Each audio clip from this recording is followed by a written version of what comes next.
1994 was a bad year for Major League Baseball. The players' strike meant the season was cut short and there was no World Series for the first time since 1904. But that time period was great for baseball movies, and specifically the height of kids' baseball movies. Four of the biggest kids' baseball movies, The Sandlot, Rookie of the Year, Angels in the Outfield, and Little Big League, were all released between the spring of 1993 and the summer of 1994. I'd argue one of the biggest casualties of the strike is that higher quality kids' baseball movies went extinct. But I want to talk about one of those movies specifically. On my ranking of baseball movies where the actors could play baseball and it looked like real baseball, Little Big League was near the top of not just kids' movies, but all baseball movies. The level of play by all the actors, extras, and appearances by more than a dozen Major League Baseball players gave this movie a level of professional baseball that the other movies didn't achieve or even try to achieve. Now, is Little Big League a great movie? I don't know about that. It was panned by both critics and audiences alike and failed to make its budget back at the box office, bringing in way less money than other kids' baseball movies around the time.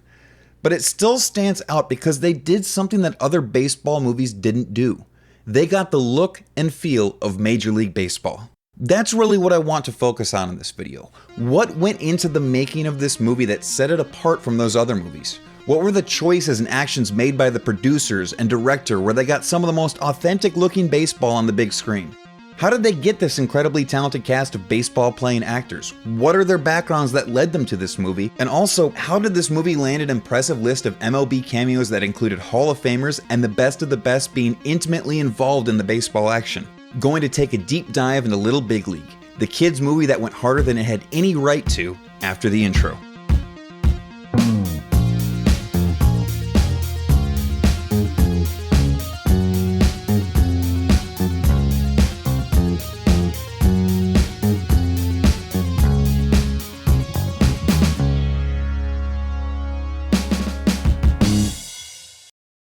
A lot of the information I'm getting for this video comes from a number of articles, sources, and interviews. I included links to all of them in the video description. Greg Pincus, the first writer of the movie, was also kind enough to respond in detail to questions I sent to him over email. Thank you, Greg.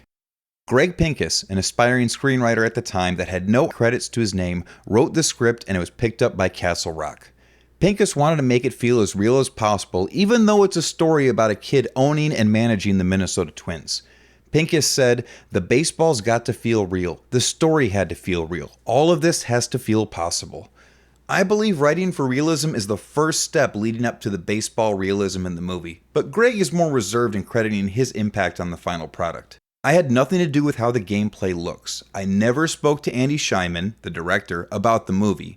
By the time he was named director, others were taking cracks at the script. But Greg did hint that the script's realism may have played a part down the line. There was a desire to make the baseball look and feel right from everyone involved, and my script and the subsequent ones all demonstrated that in what was on the page. It could all happen, you know. For me, making Billy's situation believable meant the rest had to feel like the real world of baseball, particularly since he's playing around with all that, with stats, favorite players, and with, geez, have fun and all that.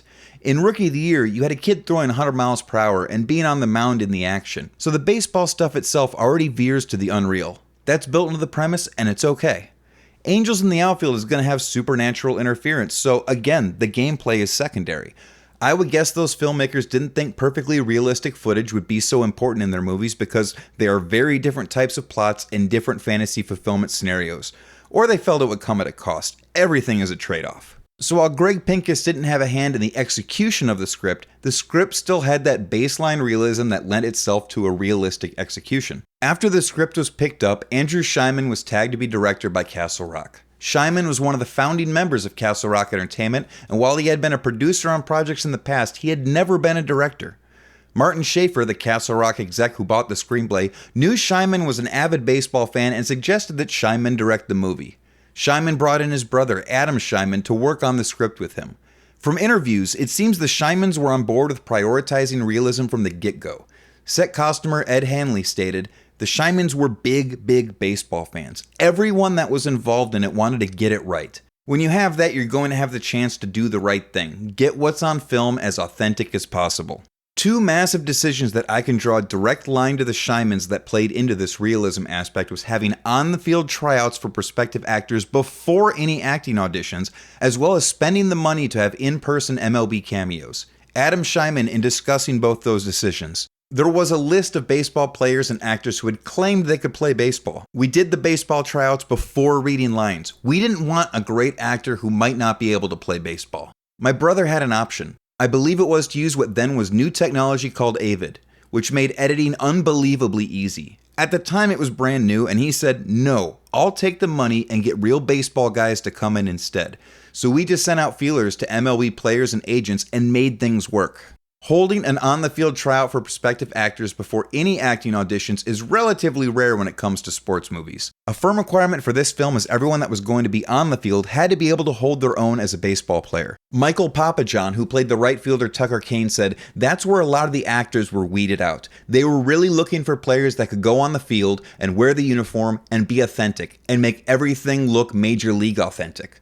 Once they stepped on the field, you could tell just by the way they wore their socks that they weren't real players. Even in a movie like Bull Durham, which got very authentic looking baseball action on film, hired actors before doing baseball tryouts, taking the actors on their word or background that they could play baseball.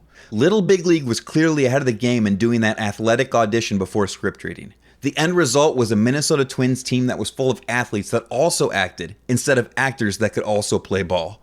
The full lineup in the end, with their baseball experience: catcher Mark Hodges, played by John Minch. He was a catcher at Ohio State University in the early 80s, was drafted in the 14th round in 1985 by the Oakland Athletics, and played minor league ball as high as AA from 1985 to 1989. Today he still acts and had uncredited roles in other baseball projects including Sugar, Moneyball, and the recent A League of Their Own TV series. First baseman Lou Collins, played by Timothy Busfield. Busfield is probably the most successful actor among the players, having 84 acting credits. You may recognize him as the brother-in-law Mark in Field of Dreams, Poindexter in Revenge of the Nerds, or Danny Concannon in The West Wing. But even with the impressive acting resume, Busfield does have a baseball background. In his own words, you played some college ball at East Tennessee State. Well, I didn't actually play at East Tennessee State. I was there, I was with the team, and then I separated a shoulder. Every time I checked my swing severely, it would pop out. And I was checking my swing against Atley Hamaker. I didn't know he was going to end up being a pitcher in an all-star game, and he was throwing like gas. And I checked my swing on some breaking ball, and my shoulder popped out. And I went to the coach, and I said, you know what? If that's college pitching, I'm good. Where's the theater department? What's extra impressive about his portrayal in Little Big League is Busfield was not a left-handed hitter. I'm not a left-handed hitter. I had a good left-handed wiffle ball swing, and I sort of modeled my swing after Will Clark, but I was not a home run hitter. But on the left side, because we'd play home run derby and wiffle ball, where you just kind of lob it up there and I could get the trajectory, I could get the backspin, and I had a nice swing. Second baseman Mickey Scales, played by Antonio Lewis Todd, also known as Tony Todd. Tony had a full scholarship offer to play football and baseball at USC, but unfortunately broke his ankle in a football game his senior year in high school. He ended up playing baseball at West Coast Los Angeles College, again got a scholarship offer for the University of New Mexico, but again suffered an injury. Him getting a role in Little Big League was pure happenstance. The day of the on-field tryouts, Tony happened to drive by where the tryouts were held, got out of his car, and asked what's going on. Found out that they were doing tryouts for a baseball movie, went home and got his baseball uniform, and crashed the tryouts. When asked about his baseball ability by the producers, Tony said, "By the looks of things, I'm probably better than everyone you got out there." In batting practice, he hit his first 3 over the wall, his 4th to the wall, and was given a follow-up audition on the spot. With that, his Hollywood career got off the ground and he appeared in movies like The Scout, and currently works as a stuntman appearing in Black Panther, Wakanda Forever, and Black Adam. But further going into Tony Todd's background and researching for this video, he's up there as the most interesting person in the world. He's been called the greatest celebrity softball player ever by Ozzie Smith, Kenny Mayne, and Harold Reynolds. Tony is also involved with baseball in a variety of other ways, including coaching high schoolers and scouting around Southern California. Harold Reynolds referred to Tony as his super scout because, quote, he knows every kid out of that Southern California, and I don't mean he just knows who they are. He's met them, watched them play, gives me a scouting report. Reynolds goes on to say he knows everybody, and he's their best friend, and that's the coolest thing about Tony Todd. He fits in everywhere. He's the kaleidoscope, I call him. Todd has worked for Topps Baseball Cards interviewing players in spring training. In fact, if there's a big name in baseball, Tony Todd has probably worked with them, or interviewed them, or is somehow best friends with them. Once you start going down the Tony Todd rabbit hole, he's everywhere when it comes to baseball. Shortstop Pat Corning, played by Kevin Elster. Elster is probably the best baseball player among non-cameo cast members, as he was an active major league shortstop at the time and had a World Series ring with the 1986 Mets. He had a shoulder injury where he couldn't even make the throws from short, and he got cut from the Mets right before the casting of the movie. After the movie wrapped and his shoulder healed, he went back to the majors and went on to hit 24 home runs in 1996 with the Rangers. Third baseman Larry Hilbert, played by Troy Startoni. Startoni was a catcher and outfielder at St. Thomas University, drafted by Cleveland in the 16th round of the 1985 draft, and played 1 year in A- ball. It was tough to find much more information about Troy other than a few minor IMDB credits such as Jet Pilot and Tank Girl, but stumbled on the documentary Faded Glory that features Troy Startoni. A few clips about Troy from that movie. I had a big bag of weed on me, and I'm pedaling this little bike. I had these guys come running out of the woods saying, "Stop, police." And basically he came up and tackled me, threw me on the ground, put me in handcuffs, and arrested me. Troy was busted for possession of marijuana with intent to manufacture. Sentenced to 12 months. Suspended after serving time at the Eastern Shore Penitentiary. Let's get out of here before they come out here and get us. He was also kind of a scammer, too. Just finding the easy way out, the easy way to make money. And you Not don't. the right way. What is the right way? Getting a job. So she kind of got nasty when I would take a couple of her checks and use them. And he did Little Big League in Minneapolis. You know, he was getting I think a $5,000 check a week. He spent $3,000 on dinosaurs. These replica dinosaurs. A couple times a month? You do cocaine a couple times a month? At least. Still. Don't you ever want to If get I off? want, I mean, You ever want to get off? what do you mean get off? It's like, do you go home and have a beer? You ever want to get off of it? I mean, probably the closest guy I've ever met to probably what is a con man would be Troy. My goal is to be more like Christ in that way. I'm sure he wasn't doing any drugs on the Cleveland Indians. No, I'm sure he wasn't doing. Wait a minute. Yeah. I sold some. Moving on. Left fielder Lonnie Ritter, played by Joseph Lattimore. Lattimore reportedly played both football and baseball in college, but I can't find anything about what college he went to and what division it was in. He also played a baseball player in the made-for-TV movie Soul of the Game. Center fielder Spencer Hamilton, played by Wolfgang Bodison. Bodison didn't play college baseball, but he was a defensive back on the University of Virginia football team, so he was an athlete. His biggest film role was A Few Good Men. He had never acted before that movie and was just working at Castle Rock as Rob Reiner's location manager.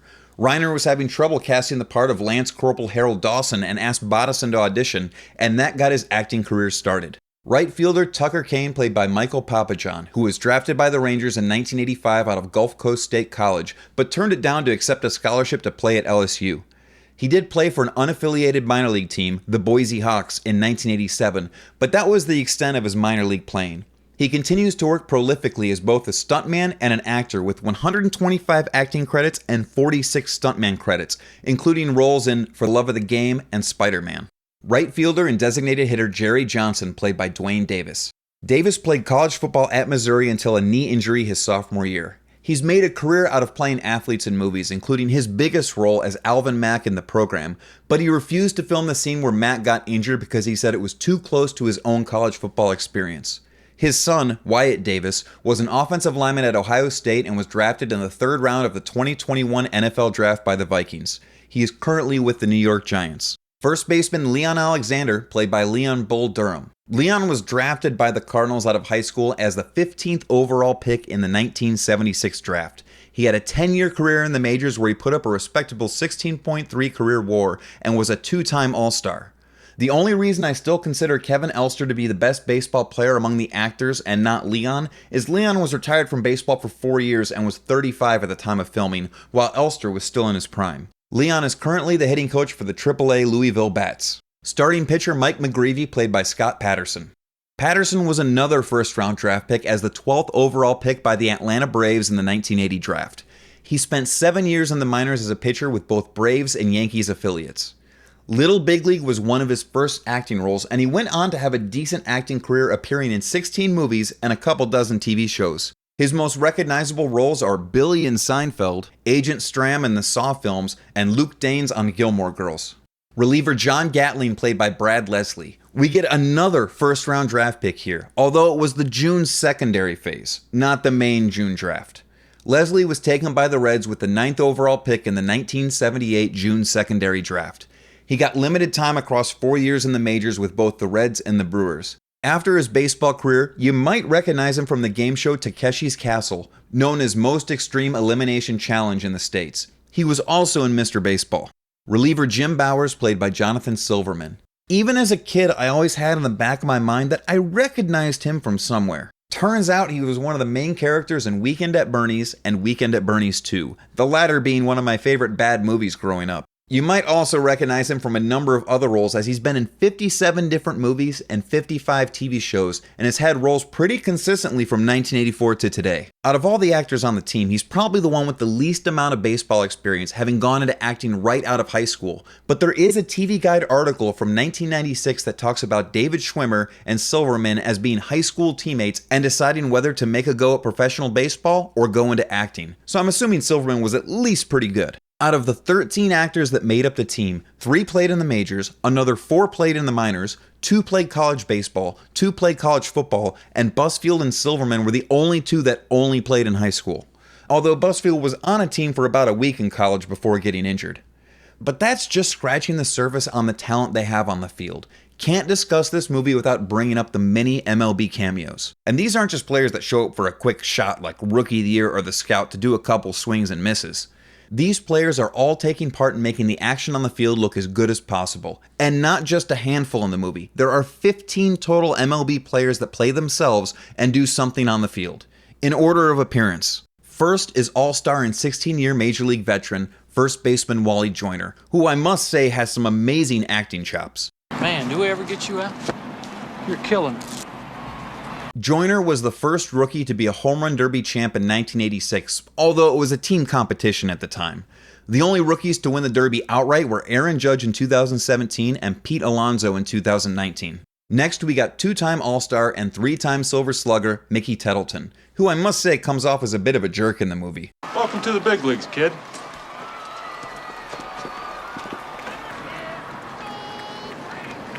Going out for milk and cookies after the game, sweetheart? Now, I have a bone to pick with this movie. The credits list Lenny Webster as playing himself. He was on the Twins at the time, so I was scouring the Twins bench, or all of the Twins highlights, trying to spot him with no success. Then I noticed third baseman Larry Hilbert was wearing number 15, which was Webster's number with the Twins, and got really confused because there's no way he'd be in uniform with the Twins playing himself with a different number. Contrary to the credits, he didn't play himself. He played the A's catcher, who was named Cates. Just like the scene he's in, the credits sent me on a wild goose chase trying to spot him. And this won't be the last time the credits throw me for a loop. More to come on that. Webster had a 12-year career in the majors across 5 different teams.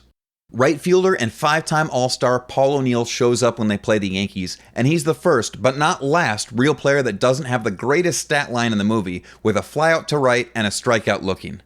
He did much better in real life with the Yankees, having 6 straight seasons hitting over 300 from 1993 to 1998, including a batting title in 1994, and piled up 5 World Series rings, 1 with the Reds in 1990 and 5 more with the late 90s Yankees dynasty. In the Yankees footage, we also have our other wild goose chase the credits sent me on. They list right fielder Eric Anthony as playing himself, who played on the Astros and Mariners around the timing of the film. Since the Astros aren't in the movie, my logical conclusion that he was on the Mariners in the final game in the film. Again, I scoured those scenes trying to spot him, and came to find out he was on the Yankees in the movie very briefly, striking out.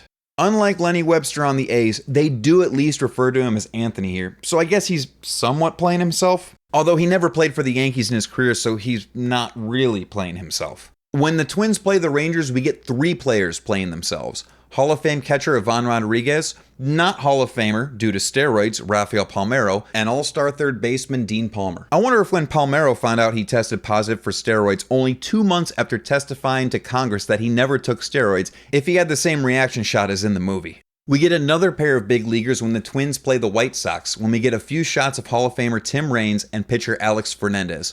They show up during the slumping period for the Twins, so Raines knocks a hit and Fernandez gets 2 strikeouts on screen. Cleveland, on the other hand, gets the short end of the stick because Sandy Alomar and Carlos Baerga show up during a montage of the Twins sweeping Cleveland in 4 games. On film, we see Alomar strike out and line out. Baerga strikes out, flies out, and grounds into a double play, and it wraps up with Baerga throwing to Alomar on a fielder's choice, but Alomar is unable to put on the tag. Cleveland fans do get one of the best baseball movies in Major League, so I don't feel too bad for them, but they did do Alomar and Baerga dirty here. Then there's the final game in the movie where we have 3 major leaguers featured. Corner infielder Dave Magadan and Hall of Famers Ken Griffey Jr. and Randy Johnson. Magadan only got a small appearance knocking in the game-winning run on an error and getting thrown out at second, but Griffey and Johnson are heavily featured as the movie's villains, at least on the field. Timothy Busfield talks about what it was like working on those scenes. Randy Johnson, in the end of that movie, Yep. I go up and I hit a ball the opposite way, Yep. which is what they needed for Griffey to catch it because they got the big baggie out in right. And I hit a ball off Randy Johnson. So obviously, I didn't really hit a ball off Randy Johnson. I couldn't touch it. And Randy Johnson goes out. He looks at me, and then he calls the director out.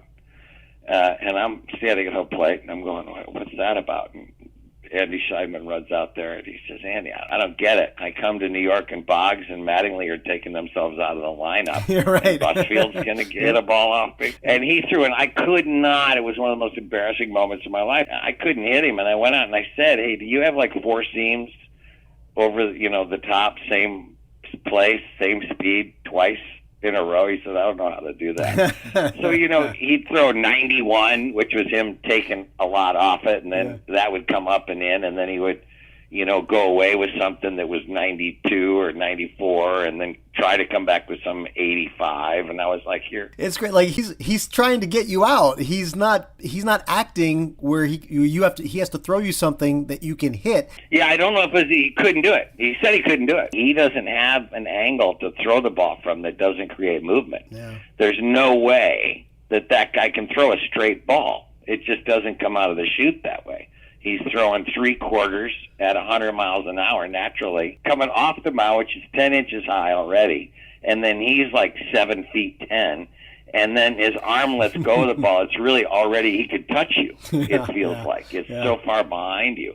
And from the left side, I mean, you really saw it in John Kruk, and a great at-bat Kruk had against him, but you saw it against lefties. When a ball is coming at you from behind your head, you want to bail. Yeah. And for an amateur baseball player like me, to actually try to get the bat on a Hall of Famer like that, not being a lefty, people were laughing at me. They didn't know. All the ball players in the dugout were laughing. The actors were sensitive, but the real ball players we had thought it was the funniest thing we'd ever seen. How many swings, how long did it take for you to actually get that swing that we see on the finished product? Well, the swing I had, it took about 15 swings, 20 swings, and he was like, my arm's falling off before I told Michael Papajohn, a former LSU player, to come, lob me something in the close-up. So, the ball that I hit in the movie is not the ball Randy Johnson threw. There is one that he threw where you see that I'm starting to go after it, but then they cut around it. I don't know if I got a ball out of the infield. Wow. I think I hit maybe one ball that he threw me. The rest of them, I couldn't hit them.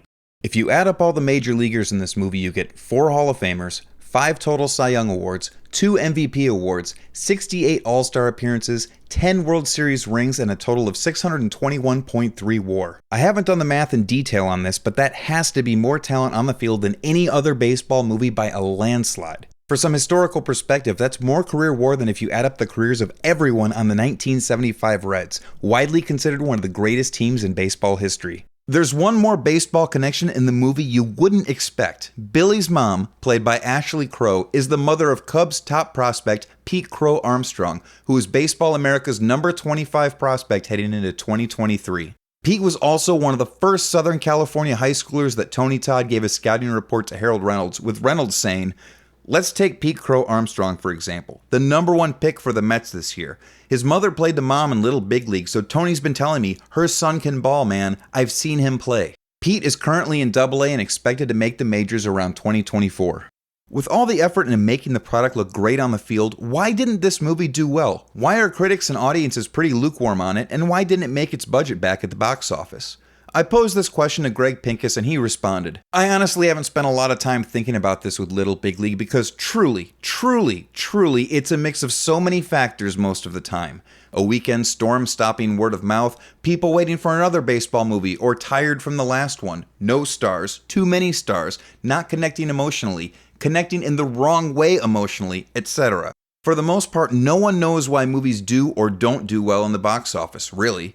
Any theory is potentially possible, and if you can sell a theory, go for it. As a YouTuber with too much time on their hands that's making an over 30-minute video on a kid's film, you're damn right I'm going to try to sell a theory. As a huge baseball fan, I love that this movie went all out on realistic baseball.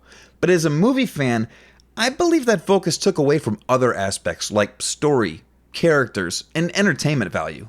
I talked a little bit about this on my video on the movie Moneyball and how some of the liberties they took with the source material were to make it a more engaging and entertaining movie. I do feel the overall decisions made for the script and story absolutely make this a more entertaining movie.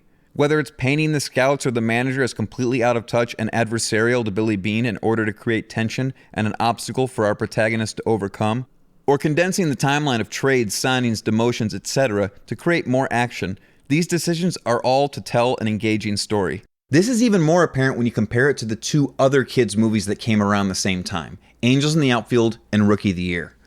Those movies weren't realistic at all, and cartoonish most of the time, but they're absolutely more entertaining to kids.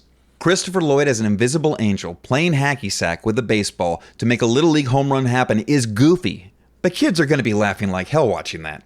A kid throwing 100 miles per hour in the majors is goofy, but kids are going to love it. What do you have in Little Big League? A kid becomes a manager so he can decide when to do a hit and run. He decides to implement shifts on the infield. While I appreciate that as a baseball fan, that's not nearly as fun for kids. And the characters in Little Big League have these arcs that aren't really fleshed out. I'll give you a couple of setups and payoffs of a similar premise in a number of baseball movies. The premise of who is going to be the starting pitcher in the big final game. In Angels in the Outfield, them starting the aging Mel Clark is a central plot point to the film. He starts the final game and then you find out he only has 6 months to live. And it's a bit of an emotional arc because a lot of the Angels' resurgence in this season is due to him. In Major League, them deciding to not start Rick Vaughn and instead going with Ed Harris in the final game because Vaughn has been blown up multiple times by the Yankees earlier in the movie is a tension point that resolves when Vaughn comes in to close it out against Clu Haywood. In Rookie of the Year, Chet Steadman starts the last important game, and he gives his all and blows out his arm at the end, and it's a big cumulative moment for his character before Rowan Gardner comes in. In the last game in Little Big League, Billy decides to go with Bill Wegman, or according to the subtitles, it's Wedman?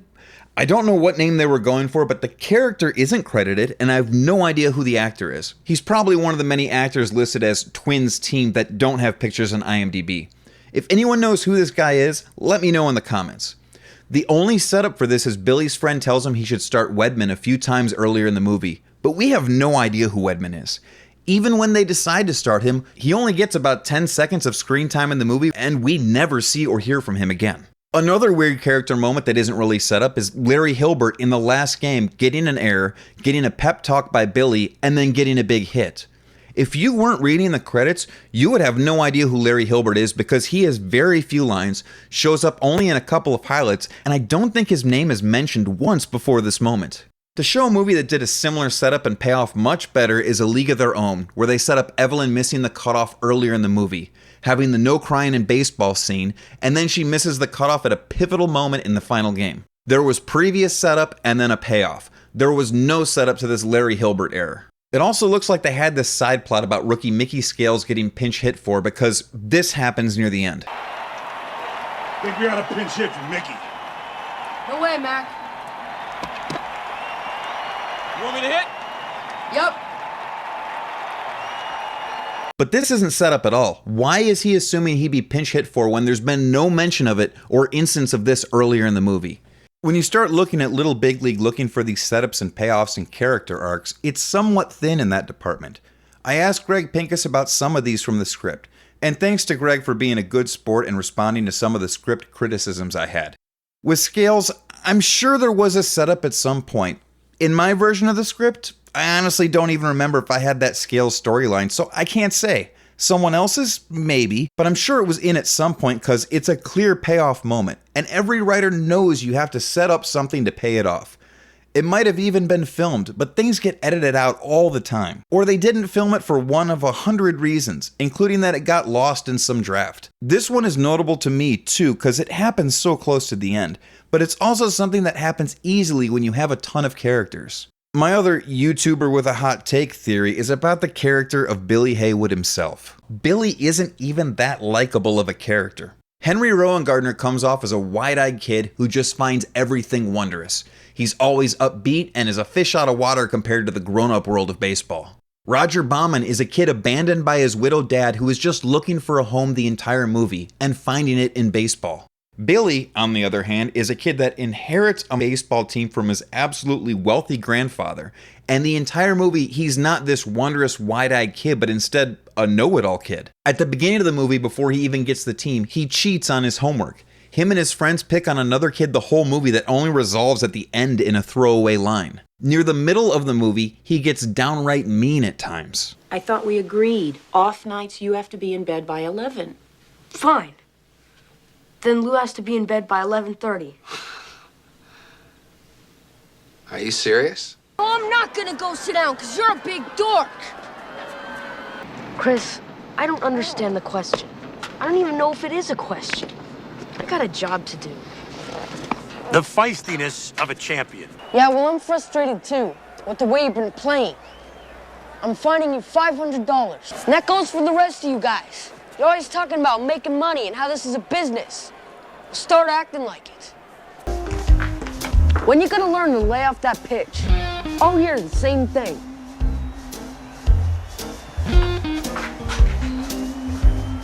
Somebody needs to find that boy a woman. He even benches the best player on the team out of spite because that player's dating his mom. They almost made Billy even more unlikable by requiring that player to hit a home run in the final at-bat if he wants to marry his mom, but at least he walks that back right away.